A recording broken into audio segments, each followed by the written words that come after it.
Hi guys, welcome back to my channel. This is Diana with Creativity Inc. And as always, we start with my purchases.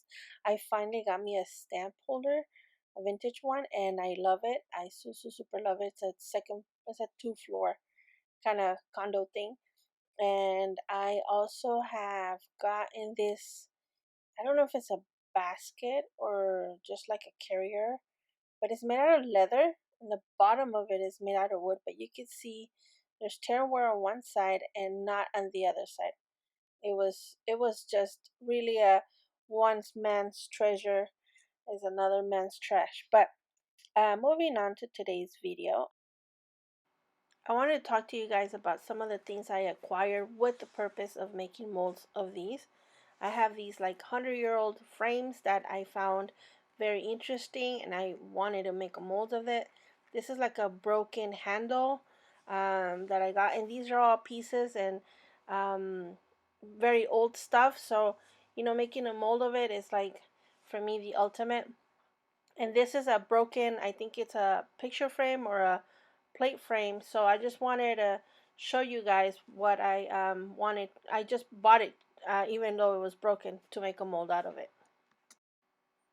As to that butterfly root that you guys see, this is my first time trying to make a mold out of something natural. And so wish me luck. This is not my first time making a mold, but I don't consider myself an expert, and I don't consider myself somebody that could like teach you guys how this process is done. There's a lot of like awesome videos out there that could teach you, I think, more in more detail, but I will explain to you guys how I did my molds. And most of all, I think I'm gonna tell you what I did wrong with them, and I guess that's my way of teaching you guys what not to do. um, so I started making a mold to where my piece is gonna go.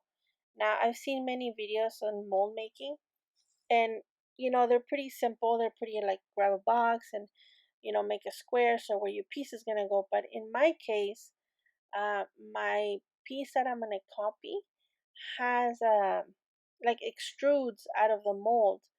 So, and it also is wonky because on the bottom of the bars, on the back of the bars, there's like a little nib. I think that's where one of the parts is broken off, which was, I think, a little like leg that would hold up the whole thing up, and it wouldn't lay flat. So I figured to what that I was gonna do like boxes on the end, and that was gonna like have the little nibble thing floating, and that would allow me to lay my pieces flat, because the whole point of making a mold is that your piece has to be completely glued to the back piece so that your mold is like a one piece. I'm gonna make a two piece mold as well, but in reality I think that one was easier than this one part mold. The main objective of the mold is to seal all your edges, make it as tight as possible, and make it as easy to remove once it's like done. And so, but also when you're pouring in the liquid of the mold, it's very not liquidy, but it runs like overnight, like it's heavy. So um when you make the mold, you gotta keep in accountability that like the rubber is a little heavy. So like I'm using this tape that I'm using is like heavy duty, like almost like duct tape. It's actually a little stronger than duct tape because this is like industrial strength tape. But I'm using it to hold my whole thing together, and it holds up tight. I mean, it holds up really good, and the mold comes out all right. But if you guys can find something uh not hard, I've seen people use like Tupperwares, and I would have done that approach if my piece didn't have something flowing out of it.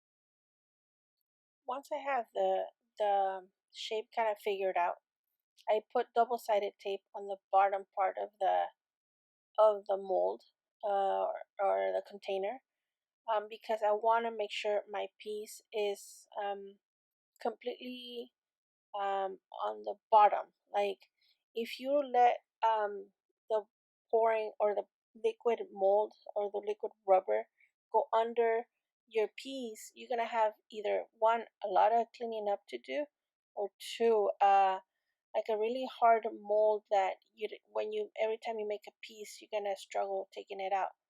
So, and it's kind of like, by the time you're done cleaning it out, it's kind of wonky. I'm telling you guys from experience. So because you guys know I'm a sculptor, so I used to make my sculptures, and after I've made my sculptures, sometimes I'd want to make molds out of them, and I learned the hard way how not to make a mold. But it's been a while. It's actually been like maybe 10 years since I did a mold, and I've had this piece maybe here for maybe 3 of those years, and it's just been waiting. And I have a project that I want to finish off, and I want to use these pieces for it. And I thought I showed you guys how I did it, and maybe it's a video of what not to do kind of thing. So, so the main focus of my casting was to cast this butterfly. I really love it, but I feel like I want to have more of them, or just because I think it's so unique and so lovely that I wanted to cast it and make a mold of this. To start, I want to make sure that I clean it off, so I'm cutting away branches that are like too weak, and they would break off in the mold and maybe even cause me problems. So that's what I'm doing. I'm looking at it, and I'm cutting pieces that are kind of cracked or broken, or they don't go with it. So that was my first step.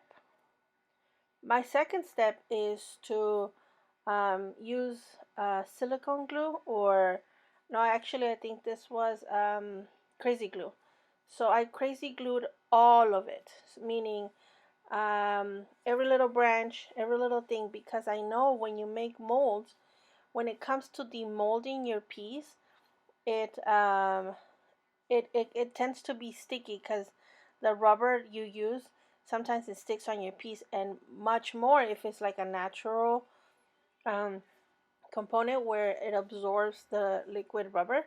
So I just wanted to make sure it had some kind of strength to it, because I did want to use this original piece in one of the pieces. So because I'm working on a piece, I wanted to make sure I had extras, sort of. And so I decided to cast it. And Um, this was just me putting a lot of silicone in every little piece, and it took the time to really get in there on both sides of the piece. It's important that you get both sides, because I'm gonna make a two-part mold, meaning it's gonna be on the bottom and on the top. So when I wanna when I'm gonna go make a mold of this, you first put a layer of air dry clay. Then you press in there your piece. You press, in this case, I'm going to press in my root butterfly, and then you pour in the silicone on top of it, and that makes your first molding piece. Then you take that apart. Well, you don't take it apart, you keep the two pieces together, but you, in a sense, turn it around so that now the rubber is on the bottom part, and the air clay is on the top part, so that you can take out the air clay and then pour on top the second part.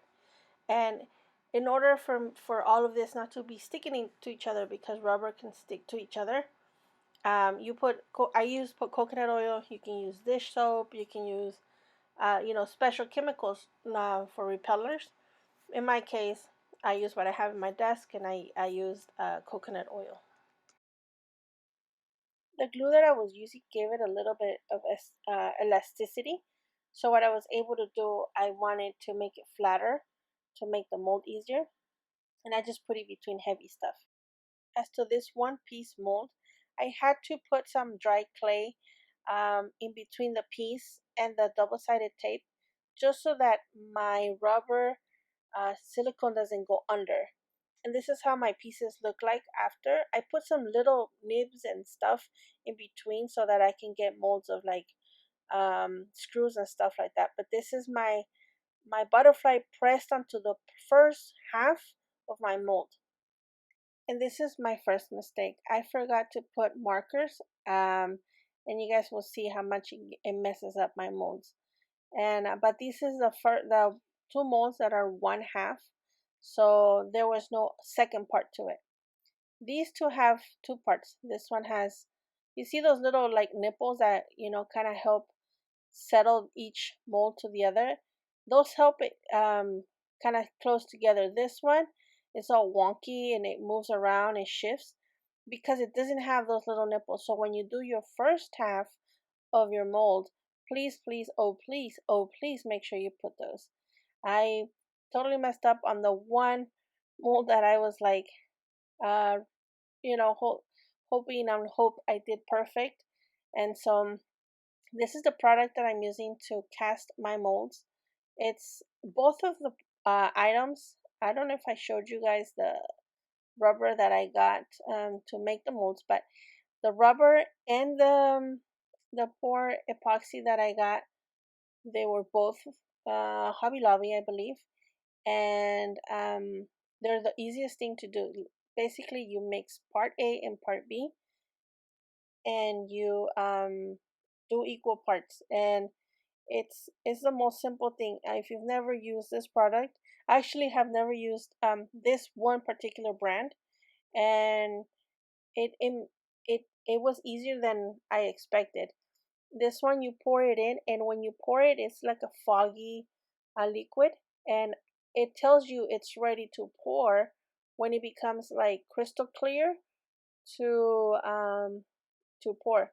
You guys see how it's cloudy? So I mix, mix, mix, mix, mix. You see how it's clearing up? It becomes kind of white and it clears up. And that's how you'll know it's ready to be poured. Now this medium dries in like 10 minutes. For me, that was like a very surprised thing.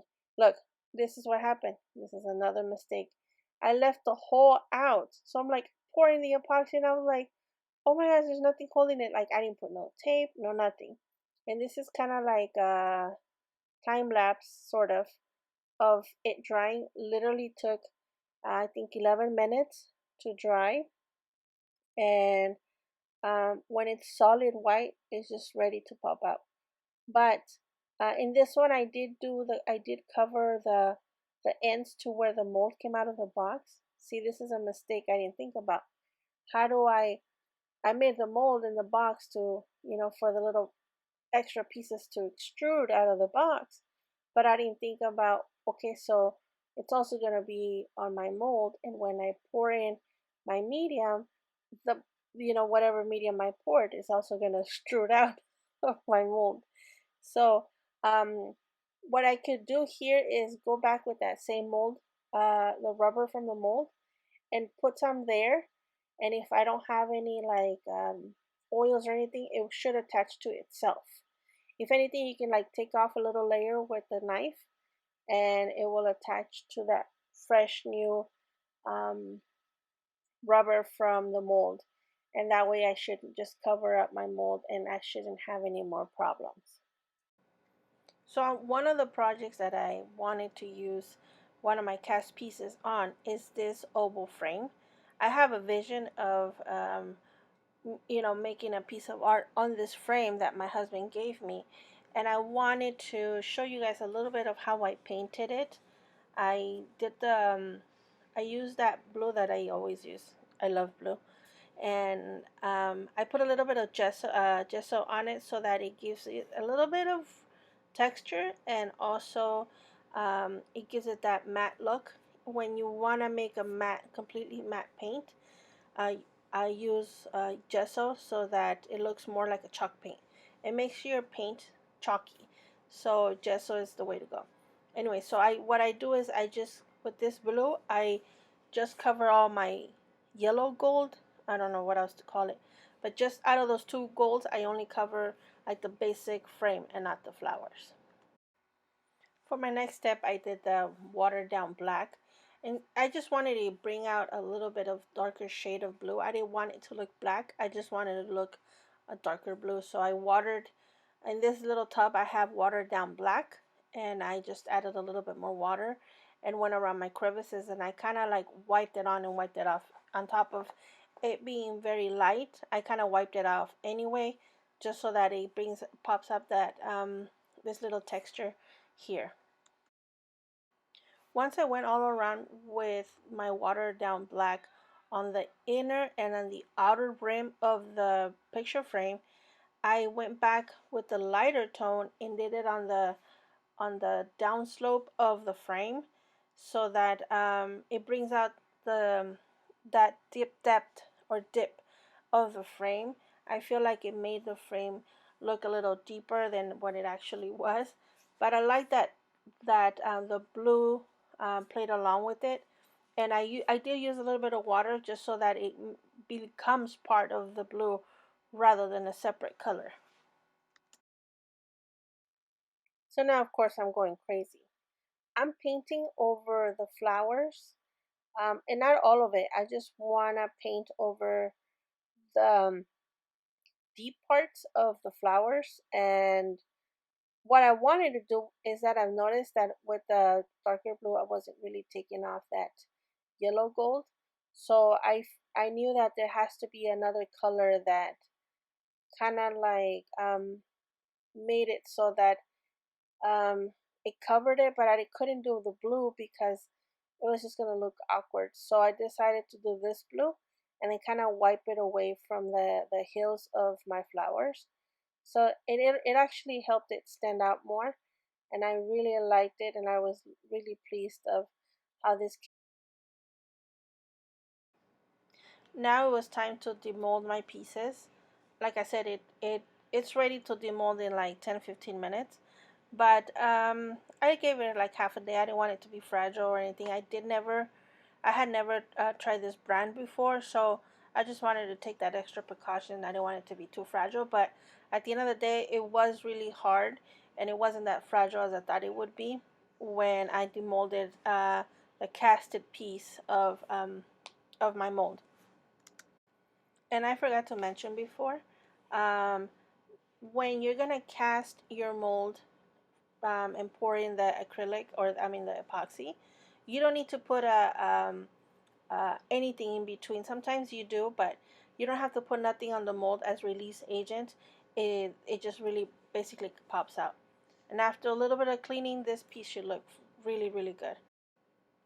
Now, as to the piece of resistance, which was my butterfly, you see all that spider webbing that's on my piece, and that was because I didn't have those nibbles that would allow the the two molds to lock to each other and not shift. So I had a lot of cleaning to do. After a little bit of gesso, those pieces should be ready to go. And this is the piece that I told you guys that I had kind of in mind. I'm still working on it. I'm like halfway through. I did that banner in my one of my previous videos. I might make a bigger one. And these roots are made out of something we eat. I will show you guys in a later video what is that that I use for the roots. And I might also change the book. I feel like it's a little too small, so I might make a bigger. I might have a bigger book and a bigger banner. I will show you guys the finished product when I'm done. This is a book I have been working on for a while. I wanted to start making things that I can offer on Etsy, and I made up this new kind of like binding system. It kind of resembles that 3 ring binder, but it's just applied in a different way. And that's the banner that we made in one of the videos. And the book is not so filled up with ephemera. It's just kind of like dividers and here and there decorations of trees. It's mostly just trees, and it is filled with paper, with coffee dyed paper and double dipped paper. So like this paper is double dipped in black. It's not brown, so it gives you that multi-tonal papers rather than just all coffee dyed. And I wanted to add on some of the papers so that I can have usage of all of it. So I added on little pieces with like little band-aid looking things, and it came out really good. I really liked it and enjoyed it. It's not whimsy, it's not fragile, so pages are be able to use. I made a book divider. I made a couple of things that can be used in the book. I made it with lots of details, but at the same time, I didn't want to fill it up with ephemera. I wanted the buyer to kind of crave the the wanting to fill it up because there is so much emptiness, but at the same time I want it to have some personality itself by the time you got it. So I did fill it up with tree cutout, sorry, some tags. This has a leather tab on the tag, and part of the whole book. So I wanted it to be unified and cohesive, but at the same time I wanted to inspire you to fill it up. And I don't know if I will end up putting it on my Etsy store. Let me know, guys, what you think. And but I'm really excited to kind of work my way there. I've always liked sharing my artwork or spreading the love kind of thing. And I also printed this background of a forest on canvas, and I attached it in between the cover and the canvas of the forest. I attached some fabric in between. And this, I'm not sure if I'm gonna put it there. It might kind of looks good. I might put it this stream. I don't know if it really goes with the book, but I'm thinking of, sending it to whoever buys it. Well, as always, it was a pleasure being with you guys today. Thank you guys for watching. Thank you for subscribing, and thank you for liking my videos. It really means the world to me. Until next time, please stay safe. Bye.